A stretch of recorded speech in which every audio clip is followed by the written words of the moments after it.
আমি তো হাসিনা সরকারকে স্বৈরাচার বলি, ব্যর্থহীন ভাবে বলি, সেটার সঙ্গে যদি আপনি একমত হন তাহলে definitely Hasina is a better স্বৈরাচার। আচ্ছা, আমি খুব মনোযোগ দিয়ে প্রধানমন্ত্রীর সংবাদ সম্মেলন দেখি, তার একটা বড় কারণ হচ্ছে বিনোদন। আমাদের বিনোদনের অভাব আছে এবং আমি এই সংবাদ সম্মেলন থেকে যথেষ্ট পরিমাণ বিনোদিত হই। বিনোদনটা এ কারণেই যে একটি ছোট্ট মিষ্টি প্রশ্ন, যে প্রশ্নটি আসলে প্রধানমন্ত্রীর অত্যন্ত মনোভূত হবে, এরকম একটি প্রশ্ন করবার আগে দীর্ঘ সময় ধরে প্রধানমন্ত্রীর নানা রকম প্রশংসা করা হয়, এমনকি আঞ্চলিক ভাষায় মানে আমি আসলে বলেই ফেলি, এই বেডির সময় ফসল ভালো হয়, এই মানুষটি ম্যাজিক লেডি, এই ধরনের কথাবার্তাও খুব চমৎকার ভাবে বলা। এবং আপনি অস্বীকার করবেন বলে আমার মনে হয় না, ওই সময় তো ক্যামেরায় ওনার ফেস ধরা থাকে, ওনার যে উচ্ছ্বাস, আনন্দ এবং চাপা গর্ব আমি দেখি, তাতে আমার মনে হয় চাহিদা যোগানের একটি চমৎকার আয়োজন সেখানে হয়। একটা কথা খুব স্পষ্ট, প্রধানমন্ত্রী যদি সত্যি সত্যি না চাইতেন যে এই স্তুতি স্থাবকতা চলতে থাকুক, তাহলে কারো ঘরে দুটা মাথা নাই যে সেই স্তুতি করবে। উনি ভালোবাসেন বলেই এই স্তুতিগুলো হয়। এবং প্রশ্নগুলো আপনি লক্ষ্য করবেন, ধরুন যখন আমাদের একজন শীর্ষস্থানীয় পুলিশ কর্মকর্তার দুর্নীতি নিয়ে পাতার পর পাতা রিপোর্ট প্রকাশিত হলো, আইনজীবীরা দুদকে গেলেন, আইনজীবীদের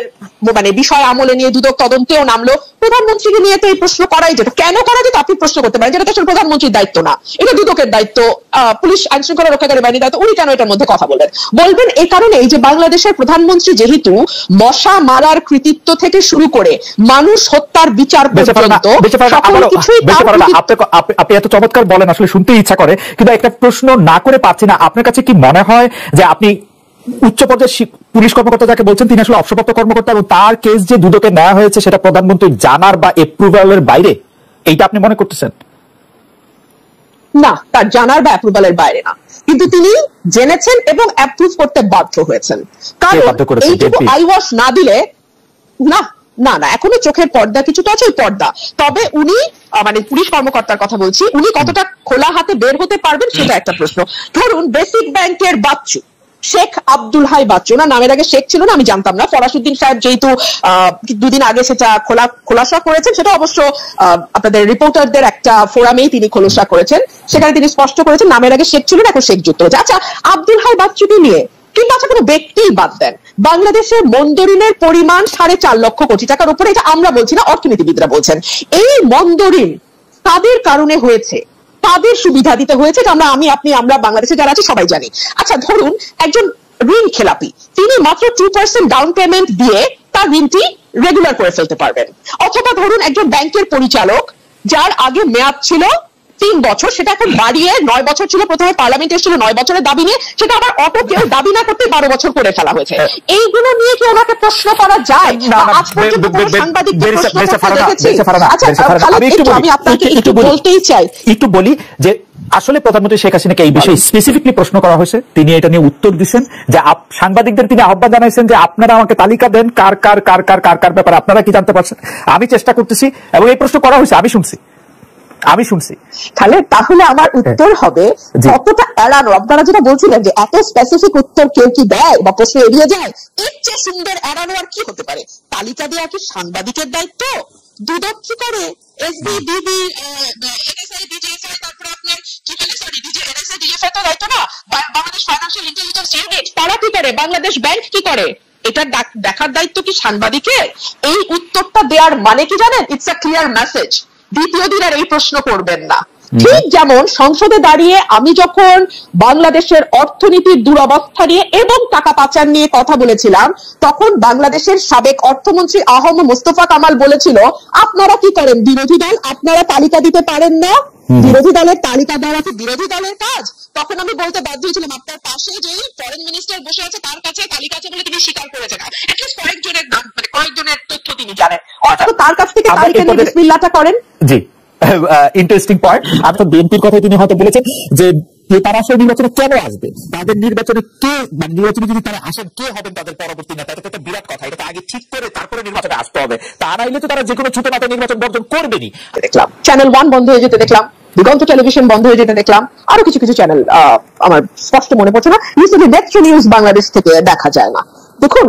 কোন তথ্যটি সঠিক কোন তথ্যটি ভুল, কোন তথ্যটি বিভ্রান্তিকর, কোন তথ্যটি সঠিক, এটা আসলে আপনি আইন করে বা মিডিয়া বন্ধ করে কখনো করা যায় বলে মনে হয় না। সম্ভবত এটি করবার সবচেয়ে ভালো উপায় হচ্ছে মানে ভুয়া তথ্য বা যেটাকে বলা হয় ফেক নিউজ, এটা নিয়ে এখন খুব আলোচনা হয়, সরকারের মধ্যে প্রায় শুনে এই কথাটি, ভুয়া তথ্য, গুজব ছড়ানো ইত্যাদি ইত্যাদি। এইটার এখান থেকে বেঁচে যাওয়ার বা এখান থেকে বেরিয়ে আসার সবচেয়ে আমি বলবো যে গ্রহণযোগ্য মাধ্যম হচ্ছে মুক্ত গণমাধ্যম। আপনি গণমাধ্যমকে স্বাধীন করে দিন, আপনি তাকে লিখতে দিন, তাকে তথ্য প্রকাশ করতে দিন। দেখুন, প্রধানমন্ত্রীর প্রেস কনফারেন্স নিয়ে আজকে আলোচনা শুরু হয়েছিল। একটা ভেরি কমফর্ট জোনে বসে যেই মানুষগুলো আপনার সামনে হাসি হাসি মুখ করে বসে, প্রথম সারি, দ্বিতীয় সারি, তৃতীয় সারি, এর পরের সারি, প্রতিটি মুখের মধ্যেই তার বক্তব্য লেখা আছে। সেই লেখাটা আমি যেমন পড়তে পারি, প্রধানমন্ত্রীও পড়তে পারেন। সুতরাং তিনি ভেরি কমফর্ট জোনে থেকে শুরু করেন তার যাত্রা। আচ্ছা, ধরুন অর্থনীতি নিয়ে তো আলাপ হচ্ছিল, ফার্মার্স ব্যাংক আর বেসিক ব্যাংক, তাই না? এই ফার্মার্স ব্যাংক নিয়ে আমি কি বলছি সেটা তো একটা বিরোধী দলের কর্মী অনেক কথাই বলি, বাদ দেন। আমাদের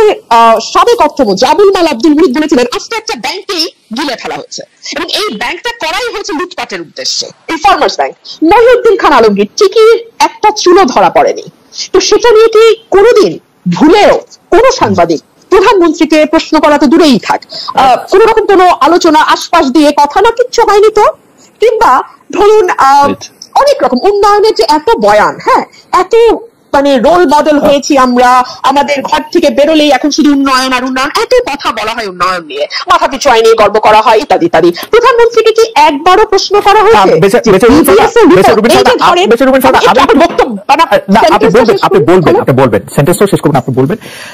আপনি সংসদ সদস্য ছিলেন, সংসদে আপনি 4 বছর থেকেছেন। আমি দায়িত্ব নিয়ে বলছি, আমি জেনে বলছি, আপনার বক্তব্য প্রধানমন্ত্রী শেখ হাসিনা উপভোগ করেছেন। আপনি তাকে তীক্ষ্ণ ভাষায় সমালোচনা করেছেন, প্রশ্ন করেছেন। আপনাকে যেন যথেষ্ট পরিমাণে সময় দেওয়া হয় সেই জন্য তিনি চিফ হুইপদের নিশ্চিত করেছেন যে আপনি যাতে যথেষ্ট পরিমাণে সময় পান, এই মেসেজ যেন স্পিকারের কাছে যায়। এই কারণ তিনি হচ্ছেন যে মানে ব্যাপারটা কিন্তু আপনার কথাও যে তিনি খুব মানে আপনি যেভাবে বলছিলেন যে খুব মুগ্ধ হয়ে খুব একটা ফেভারেবল পজিশনে বসে, ব্যাপারটা কিন্তু এরকম না। এবং আপনি যেই কথাগুলি বলছিলেন আমি শুধু মন্তব্যটি করে রাখি, সেই প্রশ্ন করা হয়েছে ফার্মার্স ব্যাংক নিয়ে, তাকে প্রশ্ন করা হয়েছে, মহিউদ্দিন খান আলমগীরকে নিয়ে প্রশ্ন করা হয়েছে, এই প্রশ্নগুলি তাকে করা হয়েছে আসলে। তাহলে আপনি যদি আমার বাক্যটি শেষ করতে দেন তাহলে যে সুবিধাটা হয় সেটা আমার মনে থাকে। আমি ভুলে গেছি, দীর্ঘ আলাপ করেছেন তো আমি আমার কি বাক্য বলতে গেছিলাম ভুলে গেছি। আপনি এই মুশকিলটা হয়, যদি বাক্যটুকু শেষ করতে পারলে তখন একটু সুবিধা হয়। আচ্ছা, আমি ছোট বাক্য ব্যবহার করলে সুবিধা হয়, বড় বাক্য হ্যাঁ উন্নয়নের বয়ান। জি, সব সমস্যার সমাধান দিতে পারে হাসনাত আর সার্জিস, ব্যাপারটা কি এরকম? আমরা একটা ওয়াচডগ হিসেবে কাজ করতেছি। ওয়াচডগ হিসেবে গভর্নমেন্টাল এক্সটেন্ডেড পারে হাসনাত আর সার্জিস, গভর্নমেন্টাল এক্সটেন্ডেড হ্যান্ড আমরা একটা ওয়াচডগ হিসেবে কাজ আমরা গভর্নমেন্টাল এক্সটেন্ডেড হিসেবে গভর্নমেন্টাল এক্সটেন্ডেড যদি গভর্নমেন্টাল এক্সটেন্ডেড বিভিন্ন জায়গায় গভর্নমেন্টাল এক্সটেন্ডেড হ্যান্ড আমরা যদি আমরা গভর্নমেন্টাল এক্সটেন্ডেড আমরা মিসেস হইতো, গভর্নমেন্টাল এক্সটেন্ডেড যদি হইতো আমরা যেটা মানুষ যেটা কইতে চাইতেছে মিসেস প্রপোজিশন না, আমরা যেটা করতে দিতেছি না, আমরা আমাদের জায়গা থেকে আমরা চাইতেছি আমরা চাইতেছি মানুষ গভর্নমেন্ট যেন কম্পিটিশন করতে পারে, আমরা গভর্নমেন্ট যেন আমাদের বিরেল না হয়, যেমন বাংলাদেশ যেন বিরেল না হইতে পারে, আমাদের জায়গা থেকে সংস্কার করে একটা গভর্নমেন্টের উপর কনফিগারেশন করতে পারে, যে গভর্নমেন্ট যেন আমাদের বিরেল না হয় না যেতে পারে, গভর্নমেন্ট যেন বিরেল না হতে পারে, গভর্নমেন্ট যেন সংস্কার করে আওয়ামী ফেসিলের উপর বছর মানে একটা ওই যে হাসিনা যেটা বলছিল হইতে পারে না যেতে পারে, না হইতে পারে যেন আবার আশা আকাঙ্ক্ষা এই কাজটা করতে আওয়ামী ফেসিলের চমৎকার এইটা আপনি বলেন তো, এই যে বৈষম্যবিরোধী ছাত্র আন্দোলন জাতীয় নাগরিক কমিটি দুইটা এর বাইরে চমৎকার এইটা বলেন তো, এই যে বৈষম্যবিরোধী ছাত্র আন্দোলন জাতীয় নাগরিক কমিশন ফ্যাক্ট এগুলো আমরা শিখাবেন, আমি শিখবো এগুলি, কিন্তু এই যে জেলা এর বাইরে আমরা কাছ থেকে জেলা আপনার কাছ থেকে আমরা শিখছি, জেলা বিভাগের মত এগুলো আমরা শিখাবেন, আমি এগুলি বিভাগের মত বিনিময়, এই যে জেলা বিভাগের মত বিনিময় আপনার কাছ থেকে জেলা বিভাগ আপনার কাছ থেকে আমরা শিখছি, জেলা বিভাগের মত বিনিময় আসলে কিভাবে আপনারা জেলা বিভাগের মত বিনিময় সভা মাঠ নানা কিছু আয়োজন করতেছে, এরকম যে রাষ্ট্রীয় গোয়েন্দা সংস্থা একটা রাজনৈতিক দল গঠন আসলে কিভাবে আপনারা নির্বাহ করতেছেন, আপনাদের আর্থিক যোগাযোগ প্রশ্ন আসতেছে এরকম যে রাষ্ট্রীয় গোয়েন্দা সংস্থা একটা রাজনৈতিক দল গঠন জাতীয় নাগরিক কমিটি, হ্যাঁ এই দুইটাই আপনারা সক্রিয় দুইটাই জেলা বিভাগে দিতে সহজ, আপনাদের দুইটা জিনিস একটা বৈষম্যবিরোধী টাকা আছে জাতীয় মানে দুইটাই আপনারা সক্রিয়। এই প্রশ্নে কেউ বলতেছে যে আপনাদেরকে ডিজিএফআই এনএসআই সরকার টাকা দিচ্ছে, আপনাদের টাকা আসতেছে বলেন মানে আমি একটা কথা প্রশ্ন থেকে এই সমস্যা এই প্রশ্ন যে আপনাদেরকে ডিজিএফআই এনএসআই সরকার টাকা দিচ্ছে আপনাদের একটা দন চলতেছি হয়তো আগামী সপ্তাহে আমি একটা কথা বলি যেমন আমি ব্যক্তিগতভাবে লাস্ট পয়েন্টের মধ্যে জড়িয়ে আছি অডি এর দাম হচ্ছে আর বলছে বিএমডব্লিউ আছে প্রাডো চলতেছে মার্সিডিজ আগামী সপ্তাহ থেকে ল্যাক্স থেকে শুরু করে প্রাডো পর্যন্ত আমার রাইট অ্যাকোয়েন্টেন্স এখন আপনার কি মনে হয় না যে হাসনাত আব্দুল্লাহ আর বলছে বিএমডব্লিউ আছে খালেদ ভাই আপনার কাছে সিরিজ আছে ল্যাক্স থেকে শুরু করে প্রাডো পর্যন্ত আছে নিউইয়র্কে গাড়ি নাই এখন গাড়ি কিছু মনে হয় না যে হাসনাত আব্দুল্লাহ একটা আন্দোলন করেছে তখন খালেদ ভাই আপনার গাড়িটা কি মডেল এটা ভক্সওয়াগন বা ফক্সওয়াগন নিউইয়র্কে গাড়ি নাই আপনার কি মনে হয় না বাংলাদেশে গাড়ি নাই গাড়ি তো ছিল কি গাড়ি 100টা খালেদ ভাই আছে জার্মানিতে গাড়ি দিতে পারে এইগুলি নিয়ে আমার খালেদ ভাই আছে একই ভাবে গাড়ি দিতে আমরা একটা প্রোগ্রাম আয়োজন একই ভাবে আপনি 100টা খালেদের মানুষের ভাই আপনারা কথা বলেন মানুষের আপনাদের প্রতি অনেক ধরনের তারাই চাচ্ছেন এই শুভাকাঙ্ক্ষী রয়েছে তাদের একটা প্রোগ্রাম রয়েছে ভাই আমরা একটা প্রোগ্রাম আয়োজন করতে চাই অনেক কিছু বলতে চাই আমরা সেই জিনিসটা তাদের আয়োজন মানুষের আপনাদের 100 খালেদ পরিধি হচ্ছে নিষেধ তার ধারণা রয়েছে তাদের খালেদ জিজ্ঞাসা রয়েছে 101 অনেক কিছু জানতে চাই না আমার আমরা সেই জিনিসটা তাদের আয়োজনে আমার কাছে মনে হয় যে 100 খালেদ পরিধি এখন তারা করতেছেন ওডি চলবে বিএমডব্লিউ চলবে না আমার 50 খালেদ মদিনা এদেরই বেশি কিন্তু আমার কাছে মনে হয় যে টয়টা আলাদা চলতেছেন এখন তারা চলতেছেন ওডি চলতেছেন আমার রিকশাওয়ালাদের সাথে সম্পর্ক আছে আমার প্রাডো ওডি মার্সিডিজ বিএমডব্লিউ এদেরই বেশি বন্ধু যাদের তারা আলাদা টয়টা আলাদা কাছে বেশি কাছে যেতে পারতেছে যে আমার কথাটা আপনি বেশি শুনুন আমার রিকশাওয়ালাদের সাথে সম্পর্ক আছে ওটা নিয়ে প্রাডো ওডি মার্সিডিজ বিএমডব্লিউ যাদের আছে তারা নিয়ে যেতেছে প্রাডোটা নিয়ে যেতেছে এই প্রাডোটাকে আপনি স্টেটমেন্ট হিসেবে ব্যবহার করতেছেন যে দেখো প্রাডোটা নিয়ে হচ্ছে রিকশাওয়ালাদের কাছে টয়টা ওলারও নিয়ে যেতে পারতেছে তাই না মানে প্রাডোটা নিয়ে আমার এটা যেতেছি এই প্রাডোটাকে আপনি স্টেটমেন্ট হিসেবে ব্যবহার করতেছেন যে দেখো এভরিথিং রিয়েল আছে কারণ আপনি ইচ্ছা করলে এটা টয়টা ওলারও নিয়ে যেতে পারতেন তাই না আমার এটা বুঝেই জানতেছি আমি গতকাল আইওয়াজ একটা আমার হচ্ছে কিভাবে হয় খালেদ ভাই ধরুন না করোনা থেকে শুরু করে যখন মিডিয়াতে শুধু একটা নিউজ হচ্ছে এবং আমি গতকাল একটা চ্যাপ্টারে হাসনাত এবং সাদ্দামের কাছে সিনেশন কিভাবে হয় খালেদ ভাই 100 কোটি টাকা আপনাদের কাছে আমি শুধু একটা নিউজ হচ্ছে এবং প্রতিদিন কাল পর্যন্ত নিউজ আসে কাল পর্যন্ত হাসনাত এবং সাদ্দিসের বাসায় 200 কোটি টাকা নিচে করে 100 কোটি টাকা পাওয়া গেছে আমি তো পড়ি কোটা এটা মিডিয়া কাল পর্যন্ত আসে এবং বিস্তারিত কমেন্টে লিংক দেওয়া আছে এবং লিংকের পুরো নিচে করে যে এটা কাল পর্যন্ত নিচে ছোট করে লেখা আছে এই যে দেখেন এই যে হাসনাত প্রাডো চোরে হাসনাতে বিস্তারিত কমেন্টে লিংক দেওয়া আছে এই যে খবর আবার মিথ্যা লেখা দেয় এটা আমরা আলোচনা করে এই যে দেখেন এই যে কথা হলো আপনাদের সভা সমিতি করছে আমি যেই জায়গায় আবার মিথ্যা লেখা দেয় আমি আমরা আলোচনা করব না কথা হলো যে আপনাদের সভা সমিতি করছে সভা সমিতি করছে আমি কোন জায়গায় প্রশ্নটা আসতে চাই ওকে আমি কোন জায়গায় আমি এইভাবে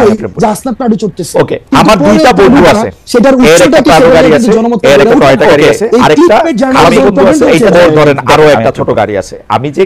আমার দুইটা বন্ধু আছে প্রাডোটা নিয়ে এর একটা প্রাডো গাড়ি এর মধ্যে আমার কোনো টয়টা গাড়ি আছে আরেকটা খালাতো বন্ধু আছে ও ধরেন আরো একটা ছোট গাড়ি আছে আমি যে কিছু আমার মতো ওভারঅল তো চলতে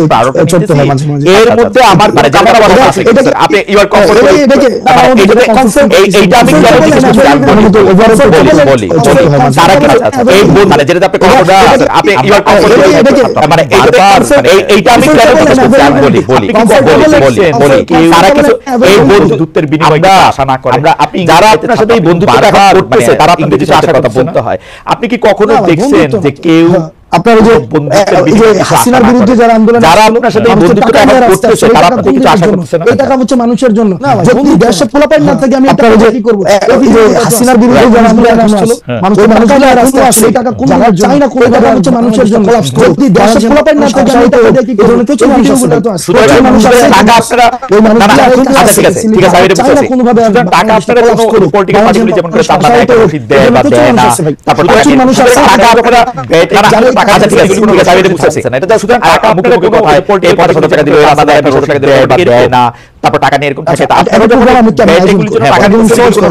বলেছেন এটা জাস্ট আমরা কর্মের ক্ষেত্রে ধরে নেই আমরা কর্মের ক্ষেত্রে এই প্রোগ্রামে 1 লাখ টাকা ব্যয় হবে